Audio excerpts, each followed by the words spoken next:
On this day in history, October 12th, 539 BC, the army of Cyrus the Great of Persia conquered Babylon, ending the Babylonian Empire. Included in the following is an excerpt from the 1944 edition of the Encyclopedia Britannica, going over the Scythian influence of Babylon. When Ashurbanipal died, his empire was fast breaking up. Under his successor, Ashur-etil-ilani, the Scythians penetrated into Assyria and made their way as far as the borders of Egypt. Kala was burned, though the strong walls of Nineveh protected the relics of the Assyrian army which had taken refuge behind them. And when the raiders had passed on to other fields of booty, a new palace was erected among the ruins of the neighboring city. The last king of Assyria was probably the brother of Ashur-etil-ilani, Sin-sar-ixun, Sin-sara-ozor, who seems to have been the Saracus of Berosus. He was still reigning in Babylonia in his 70th year. Nabopolassar, now viceroy in Babylonia, fought against Sin-sar-ixun and the Scythian king of Ecbatana. The Cyaxares of the Greeks came to the help of the Babylonians. Nineveh was captured and destroyed by the Scythian army, along with those cities of northern Babylonia, which had sided with Babylonia, and the Assyrian Empire was at an end. The seat of the empire was now transferred to Babylonia.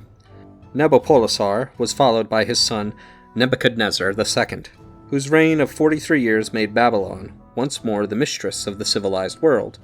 Only a small fragment of his annals has been discovered relating to his invasion of Egypt in 567 BC and referring to Phut of the Ionians.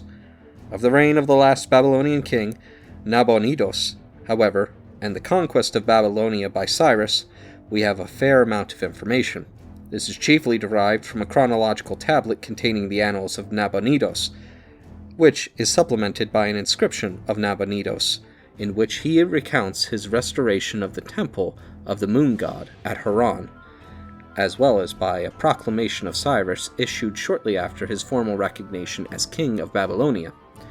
It was in the 6th year of Nabonidus, 549 BC, or perhaps in 553, that Cyrus, king of Anshan in Elam, revolted against his suzerain Astyages, king of the Manda, or Scythians, at Ecbatana. The army of Astyages betrayed him to his enemy, and Cyrus established himself at Ecbatana, thus putting an end to the empire of the Scythians, which the Greek writers called that of the Medes, through a confusion of Mada, or Medes, with Manda.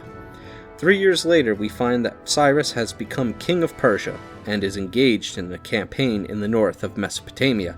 Meanwhile, Nabonidus has established a camp at Sippara, near the northern frontier of his kingdom, his son, probably Belshazzar, or other inscriptions, being in command of the army. In 538 BC, Cyrus invaded Babylonia.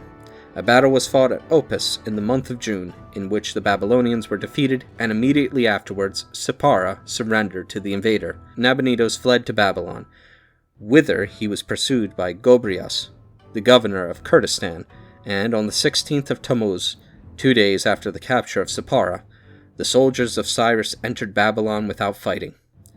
Nabonidus was dragged out of his hiding place, and Kurdish guards were placed at the gates of the great temple of Bel, where the services continued without intermission.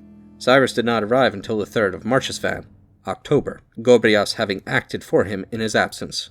Gobryas was now made governor of the province of Babylon, and soon afterwards the son of Nabonidus, according to the most probable reading, died.